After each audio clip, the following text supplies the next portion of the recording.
Bonjour les élèves, alors voici une petite vidéo pour faire la correction de la fiche d'exercice sur les transformations nucléaires. Le premier exercice demandait la nature physique, chimique ou nucléaire de la transformation suivante. Si on observe l'équation de la réaction, nous pouvons voir que nous avons ici un élément chimique. Il s'agit d'un élément chimique car le symbole est représenté en commençant par une lettre majuscule. L'élément chimique ici est le thorium, qui se transforme en des éléments chimiques différents, le radium et l'hélium.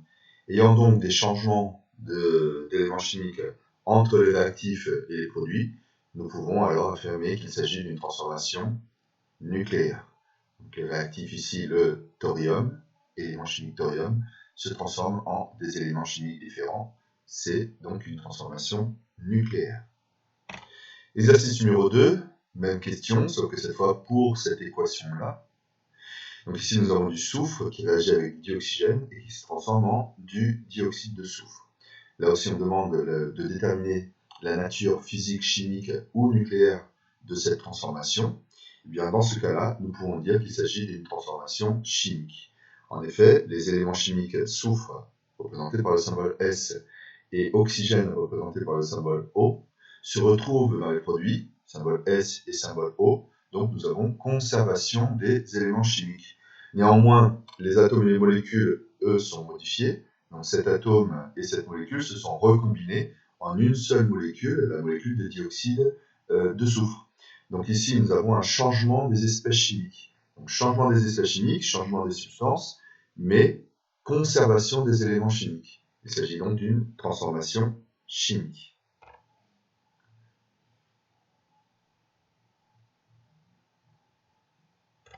Exercice numéro 3, même question. Pour chacune des équations de réaction que l'on a ici, on vous demande de préciser s'il s'agit d'une transformation nucléaire, transformation chimique ou transformation physique. Donc, en suivant à peu près les mêmes notions que nous avons abordées dans les exercices précédents, nous pouvons affirmer que la première réaction ici est une réaction chimique. Nous retrouvons dans les réactifs les éléments fer et cobalt, Fe et Co. Et nous retrouvons ces mêmes éléments chimiques dans les produits, ici Fe et Co.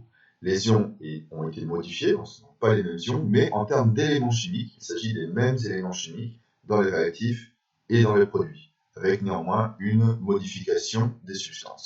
Donc, il s'agit d'une transformation chimique. Dans la B, cette fois, dans les réactifs, nous voyons l'élément cobalt, alors que nous ne le retrouvons plus dans les produits. Nous retrouvons à la place l'élément fer. Donc il y a ici un changement d'élément chimique, c'est donc une transformation nucléaire. Et en plus, nous avons un petit positon qui est libéré. Dans la transformation C, nous voyons ici du fer à l'état solide qui est transformé en du fer à l'état liquide. Donc non seulement nous avons conservation de l'élément chimique, mais aussi conservation de l'espèce chimique en soi. C'est juste un changement d'état. Le fer passe de l'état solide à l'état liquide, c'est la fusion du fer. Il s'agit d'une transformation physique. Dans l'exercice numéro 3, une fois de plus, on s'entraîne à distinguer des transformations physiques, chimiques ou nucléaires. Donc dans la transformation 1, nous voyons ici l'élément hélium. Et dans les produits, nous retrouvons l'élément hélium, c'est vrai, mais aussi un nouvel élément chimique, l'hydrogène, qui n'était pas présent dans les réactifs. Ayant donc un changement d'élément chimique, il s'agit d'une transformation nucléaire. Dans le deuxième cas, nous avons dans les réactifs et dans les produits, non seulement les mêmes éléments chimiques, mais aussi la même espèce chimique, de même formule, c'est 6H12O6 dans les réactifs et dans les produits. Nous avons juste un changement d'état, c'est passé de l'état solide à l'état liquide. Il s'agit d'une fusion de cette espèce chimique, on peut dire qu'il s'agit du glucose par exemple. Donc, fusion du glucose, transformation physique. Dans l'exercice numéro 3, nous avons ici CO2, le dioxyde de carbone, et de l'eau, H2O. Dans les produits, nous avons des espèces chimiques différentes, c'est 6H2O6, donc du glucose, et O2, le dioxygène. Donc, changement d'espèce chimique, mais avec conservation des éléments chimiques. Les éléments chimiques carbone, oxygène, hydrogène, C, O et H, se conservent aussi bien dans les réactifs que dans les produits. se conserve en passant des réactifs au produit. Donc il s'agit d'une transformation chimique. Cas numéro 4, nous avons ici l'élément uranium, qui est transformé en des éléments différents, strontium et xénon. Donc il s'agit d'une transformation nucléaire. Dans le cas numéro 5, I2, le diode, se transforme en I2, le diode, c'est exactement la même espèce chimique. Il y a donc juste eu un changement d'état de solide à gazeux. Il s'agit donc de la sublimation du diode, qui est une transformation donc physique. Et finalement, l'exercice numéro 6, nous avons ici une transformation chimique, car nous avons un changement d'espèce chimique. Le C16H32 réagit avec le O2 pour se transformer en de nouvelles espèces chimiques, CO2 et H2O, mais tout en conservant les éléments chimiques. Carbone C, hydrogène H et oxygène O se retrouvent aussi bien dans les réactifs que dans les produits et en même temps. Exercice numéro 5. Donc on décrivait ici des transformations nucléaires et on vous demandait pour chacune de ces transformations nucléaires d'écrire l'équation de la transformation, de la réaction de transformation. Donc le premier cas qui est cité, il s'agit de deux atomes d'hélium 4 qui se percutent et forment du beryllium 8, très instable. Bon, donc nous avons deux atomes d'hélium, He. On vous dit qu'il s'agit d'atomes d'hélium 4. Lorsqu'on dit hélium 4, le chiffre qui suit le nom de l'élément chimique correspond au nombre de masses de cet élément chimique qu'on écrit en haut, à gauche du symbole du noyau de l'élément. Donc ces deux atomes d'hélium 4 ont nombre de masses égal à 4. À l'aide du tableau périodique, tel que je vous avais demandé de le faire dans l'énoncé, vous pouviez retrouver aussi le nombre de charges Z de chacun de ces noyaux. Dans le tableau périodique, l'hélium est l'élément chimique numéro 2, donc Z égale à 2 pour chacun de ces noyaux d'hélium. Ces deux noyaux d'hélium donc vont se percuter et vont fusionner en un seul noyau. On vous dit dans l'énoncé qu'ils forment un noyau de beryllium, de symbole Be. Et en l'occurrence, on dit que ça forme un noyau de beryllium 8, donc nombre de masse 8. Une petite recherche dans le tableau périodique vous montrera que le beryllium est à la quatrième case du tableau périodique, numéro 4, Z égale à 4. Si on observe bien cette équation, nous pouvons voir, et nous devons toujours vérifier s'il y a bien eu le respect de la règle de conservation du total de nombre de masse A et du total de nombre de charges Z.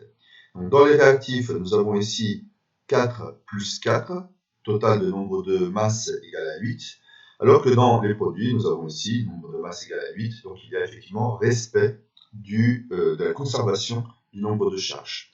Dans les réactifs, nous avons ici 2 plus 2 pour le total des nombres de charges Z des réactifs, ce qui fait donc 4, alors que dans les produits, nous avons ici Z égale à 4, donc le total est de 4 pour Z dans chaque membre de cette équation. Donc l'équation est terminée et correcte. Pour la deuxième transformation citée, on vous dit que l'atome de beryllium 8 est percuté suffisamment rapidement par un atome d'hélium 4. Un atome de carbone 12 est alors formé. Donc, un noyau de beryllium et un noyau de hélium se percutent. Voilà ce que ça peut donner. Le beryllium, on vous dit qu'il s'agit de beryllium 8, alors que l'hélium, il s'agit d'hélium 4. Donc, nous avons les nombres de masse de chacun d'entre eux, avec, comme tout à l'heure, aussi Z égale à 2 pour l'hélium, on l'avait déjà vu en haut, mais aussi Z égale à 4 pour le beryllium, tout ça grâce au tableau périodique. Et puis ensuite, en quoi ça va se transformer? Donc on vous dit dans l'énoncé qu'il se forme un noyau de carbone 12. Donc un noyau de carbone, symbole C. Comme il s'agit de carbone 12, le nombre de masse est 12. Et une petite recherche dans le tableau périodique vous dira que l'atome de carbone se trouve à la 6e place du tableau périodique, donc numéro Z égale à 6. Une fois de plus, nous pouvons vérifier qu'il y a ici conservation du nombre de masse et du nombre de charges. En ce qui concerne les nombres de masse dans les réactifs, 4 plus 8 fait 12, alors qu'on a 12 dans les produits, donc le compte est bon. Pour les nombres de charges Z dans les réactifs, nous avons 2 plus 4, ce qui fait 6, alors que nous retrouvons, c'est 6 charges Z égale à 6 dans les produits au niveau du noyau de carbone. Donc cette équation respecte déjà les conservations des nombres de masse et des nombres de charges. Exercice numéro 6. Alors on vous dit qu'un atome de palladium 107 se désintègre. Donc ça veut dire que dans les réactifs, nous retrouverons uniquement cet atome de palladium qui va tout seul se désintégrer. Il s'agit de palladium 107, donc nombre de masse 107. Une recherche dans le tableau périodique vous montre que le palladium a pour numéro atomique 46, et donc il se désintègre. Et il se désintègre en quoi? Eh bien, l'énoncé dit qu'il s'agit d'une désintégration en un noyau d'argent, avec émission d'une particule. Attention, bon, mais déjà, il se désintègre en un noyau d'argent. Donc, symbole de l'argent, c'est Ag. On vous dit qu'il s'agit d'argent 107, donc nombre de masse, 107. Et l'argent a pour numéro atomique, ou nombre de charge, Z, 47. Donc, si on fait ici un petit peu les comptes, donc on voit ici qu'il n'y a pas conservation du nombre de charges, 46, 47. D'où la nécessité de rajouter une particule qui va être émise. Et cette particule, donc, quels vont être ces nombres A et Z? Eh bien, si on regarde pour l'instant le total des nombres de masse dans les réactifs et dans les produits, nous avons 107 d'un côté, ici, et 107 de l'autre. C'est-à-dire que le compte est déjà bon. Donc la particule qui va se former ne doit pas avoir de nombre de masse, ou plutôt elle a un nombre de masse égal à 0. Donc tout ça pour vérifier conservation du nombre de masse. 107 est égal à 107 plus 0. En ce qui concerne les nombres de charges, ici c'est une autre histoire. Donc dans les réactifs, nous avons un nombre de charges de 46, alors que dans les produits, 47. Donc quel va être le nombre de charges de la particule, de façon à ce que le compte soit bon? Eh bien il va devoir être égal à moins 1. 47 plus moins 1, ça fait 46, comme dans les produits. Et donc, quelle particule a pour nombre de masse 0 et nombre de charge moins 1? Eh bien, il s'agit tout simplement de l'électron. Donc, pour respecter la conservation de A et de Z, cette particule ne pouvait être qu'un électron. Exercice numéro 7. Donc là aussi, on vous demandait de compléter ces équations. Alors, dans la première équation, qu'est-ce qu'on va mettre ici? Eh bien, c'est toujours l'histoire de la conservation des nombres de masse et des nombres de charge. Donc, commençons par les nombres de masse. 218 dans les réactifs, alors que nous avons 214 dans les produits. Donc, il manque ici 4 pour le nombre de masse. Donc, ce qui va se former ici en plus doit avoir le nombre de masse égal à 4. Pour le nombre de charges, nous avons 84 dans les réactifs, 82 dans les produits. Donc, ce qui va se former ici doit avoir nombre de charges égal à 2, 82 plus 2, 84, comme dans les réactifs. Donc, 4 et 2, si on voit dans les options proposées ici en haut, eh bien, il s'agissait forcément d'un noyau d'hélium. Deuxième équation. Donc là, nous avons nombre de charges 209, alors que nous avons de ce côté-là, pour l'instant, une particule, juste un électron, qui a pour nombre de charge 0. Pour respecter la conservation du nombre de... Pardon, je dis nombre de charge, je voulais dire nombre de masse. Pour respecter la conservation du nombre de masse, il est nécessaire donc que la chose qui va se produire ici est pour nombre de masse 209. En ce qui concerne le nombre de charges dans les réactifs 82, ici l'électron a un nombre de charge de moins 1. Donc, pour respecter la conservation du nombre de charges, eh bien, il faut ici avoir un Z, un nombre de charge égal à 83. 83 moins 1, 82, comme dans les réactifs. Il s'agissait donc de la première option ici en haut, donc un noyau de bismuth. Dernière équation, donc nous avons ici deux noyaux d'hydrogène, isotopes l'un de l'autre. L'un a un nombre de charge 2, l'autre a un nombre de charge 3, ce qui fait un total... une fois de plus, excusez-moi, je voulais dire nombre de masse. Nombre total de masse égal à 5. Or ici, nous avons déjà un neutron qui apporte un nombre de charge égal à 1, donc il manque ici un nombre de charge égal à 4 pour faire un total de 5, comme dans les réactifs. En ce qui concerne les nombres de charges, donc nous avons ici 1 plus 1 qui fait 2. Le neutron, lui, contribue avec 0. Donc ici, pour avoir un total, comme dans les réactifs, de 2 pour le nombre de charges, il faut ici un nombre de charges égal à 2. Donc il s'agissait d'un noyau d'hélium, l'option de l'étiquette bleue ici en haut. Exercice numéro 8. Alors, on vous dit qu'un accélérateur de particules permet la production d'isotopes naturels. Et on va parler ici donc de 2 transformations nucléaires. Commençons par la première. On vous dit qu'en bombardant un atome de nickel 64 avec un proton, donc ici j'ai déjà mis un proton, il y a un noyau de nickel qui vont se rencontrer, un atome X, donc X c'est un symbole quelconque inventé, va se produire. Mais attention, ce noyau, cet atome de noyau, aura Z égale à 29 et nombre de masse A égale à 64. Donc, essayons de terminer cette équation. Bon, déjà, un proton, ça a pour nombre de masse 1 et nombre de charge 1. Ensuite, au niveau du nickel, on vous dit ici qu'il s'agit de nickel 64. Donc, le nombre de masse sera 64. Une petite recherche dans un tableau périodique vous donne le Z du nickel. Vous pouvez trouver donc que le Z du nickel, c'est 28. Mais de toute façon, dans cet exercice, il me semble effectivement qu'on vous le donnait ici, que le numéro de charge ou numéro atomique du nickel est 28. Donc nous avons ici notre partie réactive complétée. Donc en quoi est-ce que ça va se transformer? L'énoncé vous dit que ça va se transformer donc en un atome X, on ne sait pas lequel, mais on vous dit qu'il va avoir un Z égal à 29, et donc forcément, si Z égale à 29, on trouve ici qu'il s'agit de l'élément cuivre. De plus, on vous dit que le A est égal à 64, donc je peux compléter ici en mettant le A, le nombre de masses. Bon, sauf que, si on regarde un petit peu cette équation, eh bien on peut voir que la conservation des nombres de masses et de charges ne sont pas forcément respectés. Enfin, si, c'est respecté pour le nombre de charges. 1 plus 28, ça fait bien 29. Mais pour le nombre de masses, ceci n'est pas respecté. 1 plus 64, ça fait 65, alors que pour l'instant, du côté des produits, je n'ai ici que 64. Donc ceci nous oblige à l'ajout d'une particule. Alors, quelle particule? Il n'est pas compliqué donc, de trouver ici que le nombre de masses devra être 1, pour que 1 plus 64, ça fasse 65, comme dans les réactifs.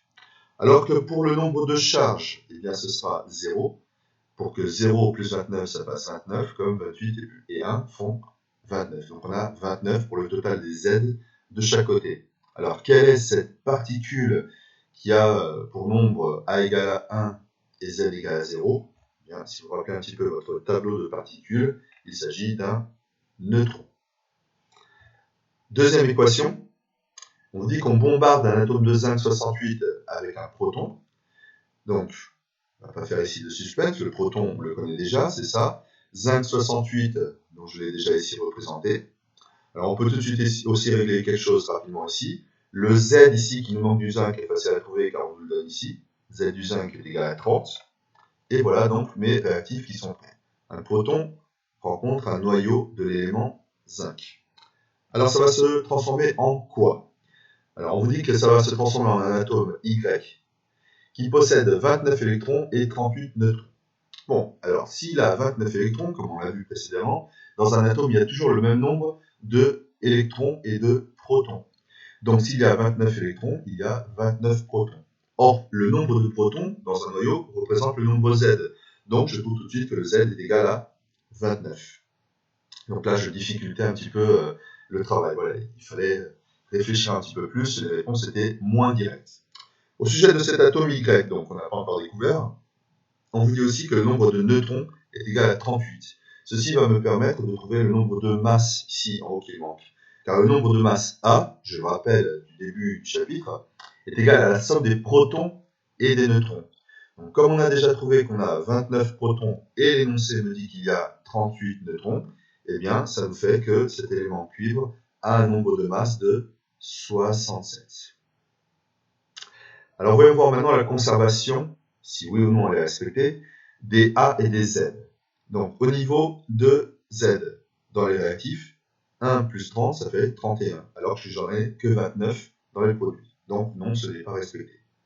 Au niveau des A, 1 plus 68, ça fait 69, alors que je n'ai que 67 du côté des produits. Donc ici, il me manque quelque chose. Et là, l'exercice est aussi un petit peu compliqué. Donc il me manque 2 dans les A et 2 dans les Z. Or, ce qui va se former ici en plus, bah, ça va être des particules. Or, aucune particule n'a A égale à 2 et Z égale à 2. Alors, comment est-ce qu'on va contourner le problème? Eh bien, en fait, il se produit 2 fois une charge 1 et une masse 1. Donc, il se produit en fait 2 fois un proton. Donc, effectivement, ici, nous avons un coefficient stéchiométrique, attention. Donc, il se produisent 2 protons dans cette équation. Donc, refaisons les comptes pour voir si tout va bien maintenant. Au niveau de la conservation des nombres de masse, 1 plus 68, ça fait 69. Dans les produits, 67 plus 2 fois, attention au coefficient, 2 fois 1, ça fait 69 aussi. Pour les nombres de charges Z, 1 plus 30, ça fait 31. Et 29 plus 2 fois 1, ça fait 31 aussi. Exercice 29 pour terminer. Dans la linéa A de cet exercice, on vous demandait d'écrire l'équation de la réaction de désintégration de l'uranium, qui est décrite ici. Donc on vous dit que cet uranium est essentiellement composé d'uranium 238 instable, qui se scinde, donc ça veut dire qui se scinde, qui se casse, qui se sépare en 2 noyaux d'écriture conventionnelle. Donc ces 2 noyaux-là, le thorium et l'hélium. Donc au niveau de l'équation, c'est pas très compliqué, donc nous avons un noyau d'uranium, symbole U. On vous dit que c'est de l'uranium 238, donc A égale 238. Le numéro atomique de l'uranium peut être trouvé dans un tableau périodique, il vaut 92. Et donc, ce noyau d'uranium va souffrir une désintégration. Donc, tout seul, il va se séparer en 2 noyaux. Ici, de thorium et d'hélium. Les nombres A et Z étaient donnés, donc voici l'équation. Attention toujours à vérifier s'il y a bien conservation du nombre de masse et du nombre de charges. Donc ici, pour les nombres de charges, 238 dans les réactifs. Dans les produits, 234 plus 4, ça fait bien 238. Pour le nombre de charges, 92 dans les réactifs. Dans les produits, 90 plus 2, ça fait 92. Tout est bien conservé. Dans l'équation précédente, quel est le nombre de particules émises? Bon, bien, on a émis ici 2 noyaux, un noyau de thorium et un noyau d'hélium. Je vous mets ici une petite note pour votre culture générale au niveau de la physique. Un noyau d'hélium est aussi souvent appelé une particule alpha. Dans l'énoncé du C, on vous demande de compléter l'équation de désintégration du thorium-234 en déterminant A, Z et X, comme on peut le voir ici dans l'équation. Donc ici, j'ai laissé un espace vide pour mettre le Z, le A et le X correct. Donc on sait déjà que le noyau de thorium-234 va se désintégrer en probablement un autre noyau, mais avec émission de 2 électrons. Donc, conservation des masses et des charges. La masse, excusez-moi, dans les réactifs vaut 234. Donc, nous devons avoir dans les produits un total de 234 aussi. Or, l'électron ne contribue ici avec aucun nombre de masse. 2 fois 0, ça fait 0. Ce qui veut dire donc ici que le nombre de masses doit être forcément 234. Pour la conservation des nombres de charges, nous avons 90 du côté des réactifs, donc le total du côté des produits doit être 90 aussi. Or, nous avons déjà l'électron qui contribue avec 2 fois moins 1, donc moins 2.